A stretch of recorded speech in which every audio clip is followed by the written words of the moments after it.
sagantaa BBC Afaan Oromooti nu waliin tura.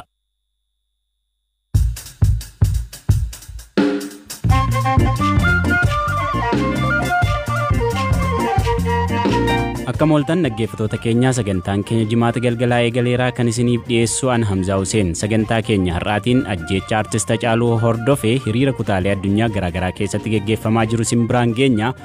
Haala obbo Jawaar Mohammadii fi obbo Baqqalaan keessa jiranis iyyafanneerra. Maatii maraaboo dhuwamanii jiru nyaata geessuu hin dandeenye. Kanaan ala immoo abukaatonni deemanii turan har'a guyyaan jimaata arguu hin dandeettanii. Waa'ee cufamuu OMN fi tarkaanfiiwwan miidiyaa biroo irratti fudhataman ilaalchisuunis gabaasa qabnaa. Addi Bilisummaa Oromoos qondaaltonni fi miseensonni jalaa hidhamuu himata. Manuma keessaa dhaqanii guuranii deemanii dhageenya warri qabee deemee Addis Poolis. Waan artist Hacaaluun kanaan dura dubbatee turee fi odeessaalee gaggabaaboos qabnaa nu faana bu'aa.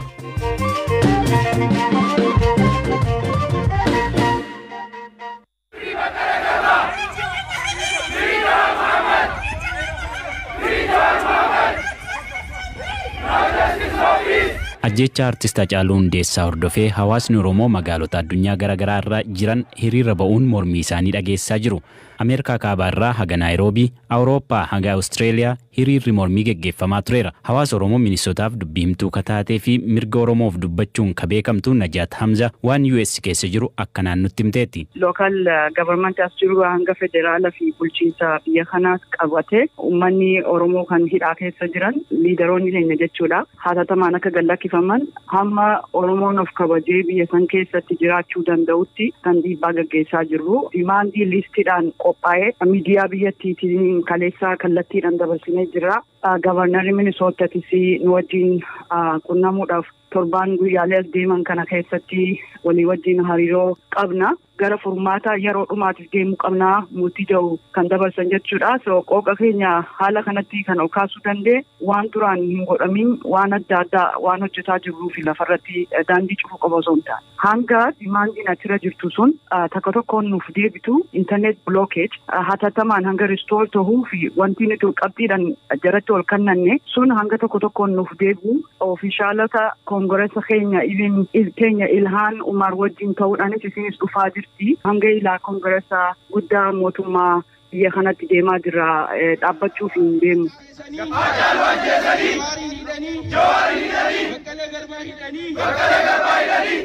Jarmanii magaalaa Frankfurt irraa ka dubbisnee Abdoo Qaadii Abbaa Jabal haala ture akkanaan ibsa. Qoonsilaa Itoophiyaa fuulduratti hayyama erga argannee booda uummanni baay'inaan 750 ol nama ta'u haga 1,000 sagaleen keenya dhagahamuu qaba mootummaan Jarmanii dhagahuu qaba jechuudhaan karaa guddicha qoonsilaa Itoophiyaa jiru cufuudhaan poolisii dhufanii nageenya keessan eeguudhaaf itti fufuu dandeessu jedhanii egaa isaanii wajjin marii bal'aa erga taasifame booda miidiyaaleen Jarmanii illee dhufanii waan kana akka gabaasifamu taasifame dhageettii illee argatee xalayaa barbaachisaa ta'e illee dhaamsa barbaachisaa ta'e illee warra mootummaa Awurooppaatti akka nu dhaqqabu. Jawaar Mohammad Baqqalee Garbaa fi qabsaa'onni Oromoo haga hiikamanitti dhimmi Hacaaluu qulqullaa'ee amma ibsi godhamutti waan duubatti deebi'u hin fakkaatu. Bakkeewwan hiriirri mormii akkaan itti gaggeeffamaa oole keessaa tokko UK magaalaa London namoota hiriira sanarra turan dubbisneerra. Maqaan kiyyaa Manduu Hasan naan jedhama. Qeerroo London irraayi. Nuti wanni har'a hiriira baaneef bilisummaa uummata keenyaa dhiiga Hacaaluu Hundeessaa akkasuma warroota liidarii ta'an jalaa fuudhuudhaan sababa sanii nuun miidhaa nurra gaheerraa akka ka'e har'aan tana waamicha taasifameen Londonitti Westminster bakka mootummaan argamutti gabbaanee akkasitti dhageessisaa jirra. Hanga dhiigni keenya bahutti akkasuma ajajoonni keenya bahanitti hin gallu dalagaa wanti jedhamuun jiru. Wanta maraa cufsisnee karaa cufsisnee har'aan tana guyyaa guutuutti aga as oolutti jirra. BBC'n dhageettaa sagalee nu duuba jiru amma nuti biyya UK aga jirutti seera UK hordofuudhaan hiriira keenyaa gochaa jirra. Asoo namaa walitti bu'iin karaa nagahaatiin sistema Itoophiyaa irra qofa xiyyeeffachuudhaan kan hiriira baane har'a. Hiriira mormii gaggeeffamaa jiru hawaasa Oromoo qofaa osoo hin taane uummata Somaalee dabalatee sabaaf sablammoonni biroonis sagalee isaanii dhageessifataa turaniiru.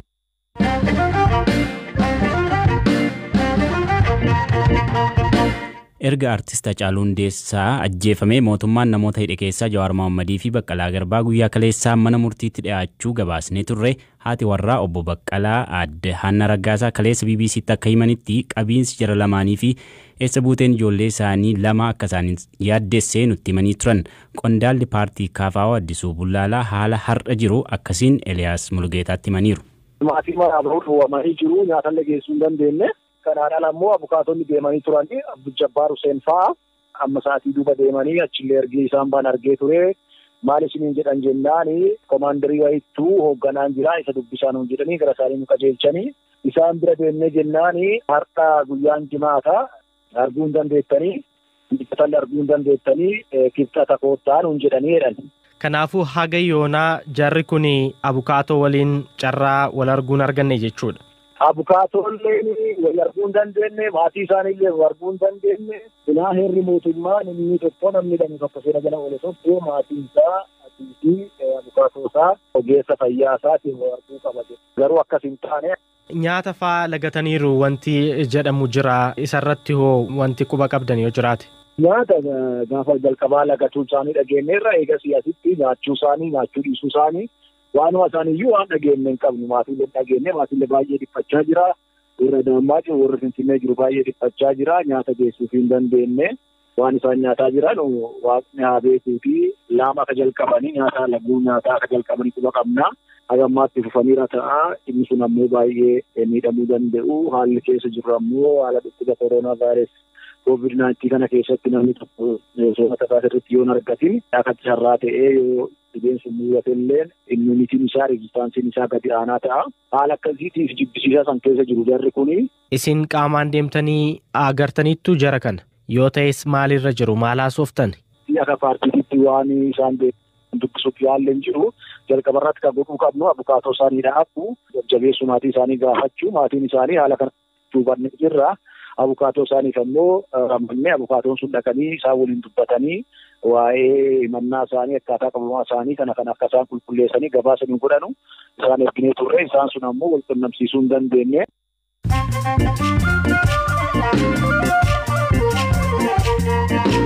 BBC Afaan Oromoo dhaggeeffataa jirtu amma immoo oduun gaggabaabsee isinitti himaa erga Hacaaluu Hundeessaa ajjeefame mootummaan Itoophiyaa intarneetii cufeeraa tarkaanfiin kun rakkoo dhalate tasgabbeessuuf jetti pirees sekireetariin waajjira ministeera muummee Billanee Siyyum.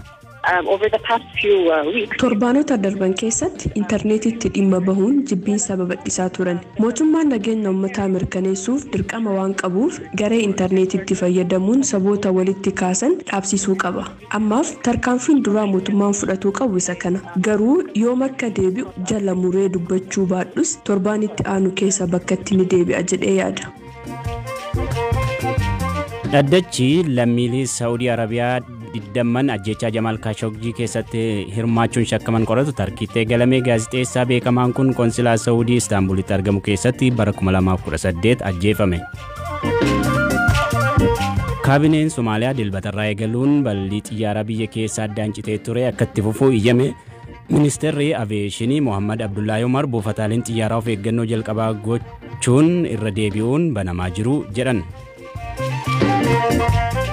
Sudaan kibbaa dubartoota hoggansa olaanaatti akka muuddu gaafatamtee rogeeyyiin Sudaan kibbaa pireezidaant Salvaa Kiir muudama kennan irra deebiin ilaaluun dubartoota gara bulchitoota naannoleetti fiduu qabu jedhani oduun har'aaf qabnu isaan kanneen turan.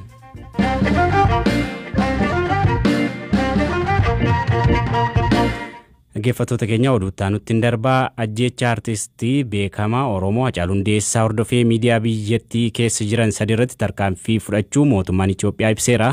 Kanneen keessaa istuudiyoon Oromiyaa Miidiyaa Neetwork kan magaalaa Finfinnee jiru cufamuu dhageenyeerra. Haala jiru akka nutti himuuf waahila koo Finfinnee jiru Habtaamuu Xibabuuf bilbileen ture.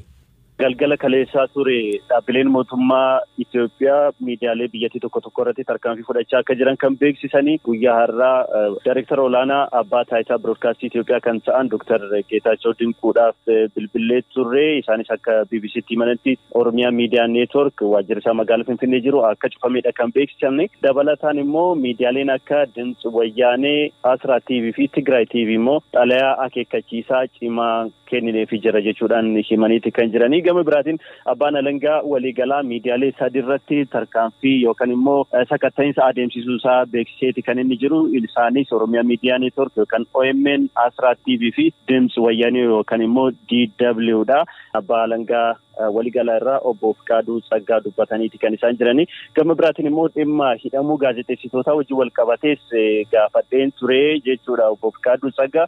Isaanis gaazexeessaan hidhamuu isaa irratti odeeffannoo hin qabu jechuudhaan odeeffannoo bal'aa ta'e guyyaa boruu nuuf kennuudhaaf waadaa nuuf galanii jiru. Atimee naannoo waajjira OMN kan magaalaa Finfinnee jiru akkasumas miidiyaa biroo ka tarkaanfii irratti fudhatamee jedhame kana waan argite qabdaame maal naannoo sana maaltu jirame? Miidiyaalee tarkaanfiin itti fudhatame keessa gara naannoo waajjira yookaan immoo istuudiyoo OMN magaalaa Finfinneetti deemee ilaaluudhaaf yaaleen ture. Naannoo sanatti humnootii poolisii federaalaatiin eegamaa akka jiru hubachuu dandeetiin jiraamsa. Ayyaabtaamuu galatoom. Galatoom yaatillee. Oduu biraatiin qondaaltonnii fi miseensonni adda bilisummaa Oromoo har'a sa'aatii booda mana jireenyaa isaaniitii qabamu Hayyuu Dureen Abaa'oo Daawud Ibsaa BBC'tti himaniiru. Gorsaa olaanaa waajjira dureetii Jaaltanee Ayyaanaa miseensa gumii sabaa Jaallee Mikaa'el Booran miseensa Shanee gumii jechuun koreejii raawwachiistuu jechuudha. Akkasumas miseensota achi jiranii ammatti lakkoofsaan addan baafanne manuma keessaa dhaqanii guuranii deemanii dhageenya. Warri qabee deemee Addis Ababa poolis yuunifoorm uffataniitti dhaqanii jechuu dhageenya. Akkamittiin qabanii maal jedhanii immoo yoomi kan qaban haala akkamiitiin qabaman mee sana nu ibsaa. Sa'aatii booda kana sa'aatii isaasitti adda baafannaa mana jireenya isaaniitti jiru. Mana jireenya isaaniitti dhaqanii qabanii deemanidha. Odeessi qabatamaan ammatti nu ga'e. Maal jedhamani mee maal balleessan jedhamanii qabamanii amma immoo eessatti hidhamanii jiru waan adda baastan qabduusin? Egaa maal jedhamanii hidhamanii bakka isaan jiran yoo adda baafnedha. Ammatti bakka isaanitti geeffaman bakka adda addaatti namoota barbaachisaa jirra. Egaa haalli sochiis Finfinnee keessa rakkisaadha. Akkanuma keessa namatti ramannee barbaadaa jirra. Akkam naannoon waajjira keessanii yoo haala akkamii keessa jira? Isinoo yaaddoo qabdu? Yaaddoo egaa maaltu ta'a namni beeku hin jiru. Oromoo hunda hoogganaa ta'u namni bakka hedduutti ajjeefamaa jira. Maaltu ta'a waan beeku hin jiru. Mootummaan kana qabbaleessuurra kana caalaattuu abiddatti qabsiisaa jira.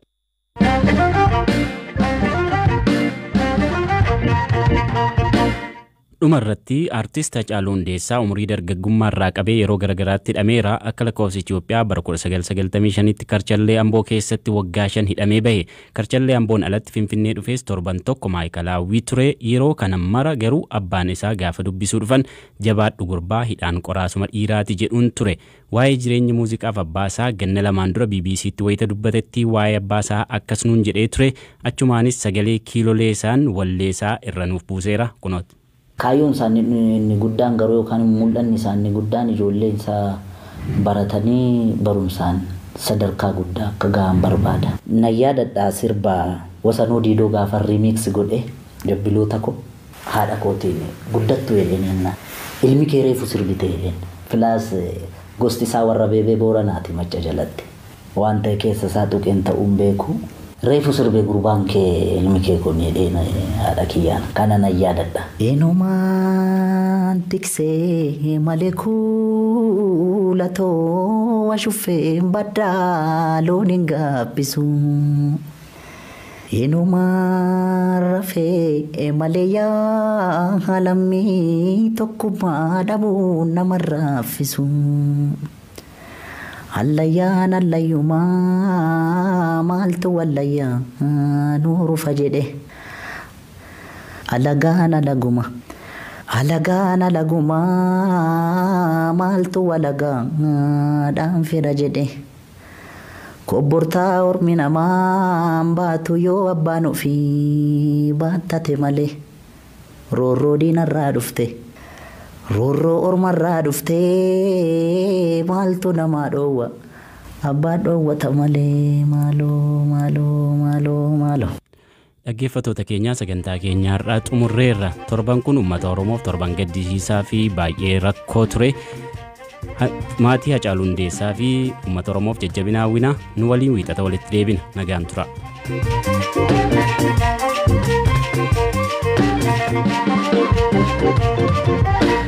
Hayyeegaa dhaggeeffattoota keenya oduun galgala kanaa kana fakkaatti ajjechaa fi hidhaan naannoo Oromiyaa naannoo garaagaraatti akkamitti fufeetti jira. Kanaafuu Oromoon yeroo ammaan tanaa manatti galuu fi dubbii kana callistee ilaalus hin qabdu jechaa obbo Baqqalaa Garbaatii fi Jawaar Mohaammed hatattamaan yoo gadhiifamuu baate hidhamtoota siyaasaa keenya obbo Hamzaa Boronaatiin hangafee kanneen biraatis kanneen garaagaraa yoo gadhiifamuu baate biitti isaan biyya dhiigaa walitti laaqamtu ta'uusiidha. Asumaan qeeroon gabaasaati jirti. Kan biraa haafuu obbo Abiy Ahmed dhingata gabbahuudhaan dhaadannoo adda addaa sodaa uummata Oromoo keessa galchuuf gabbee dubbatee ture. Kanneen isumti goratti hin qicannu qabsoon uummata Oromoodhaa akkuma eegalteetti galma Nigeesii dhiigaa caalu hundeessaatis ni baafnaa jechaa jirti. Qeeroon oduun gara taaddaadhasitti sinifuftii turte.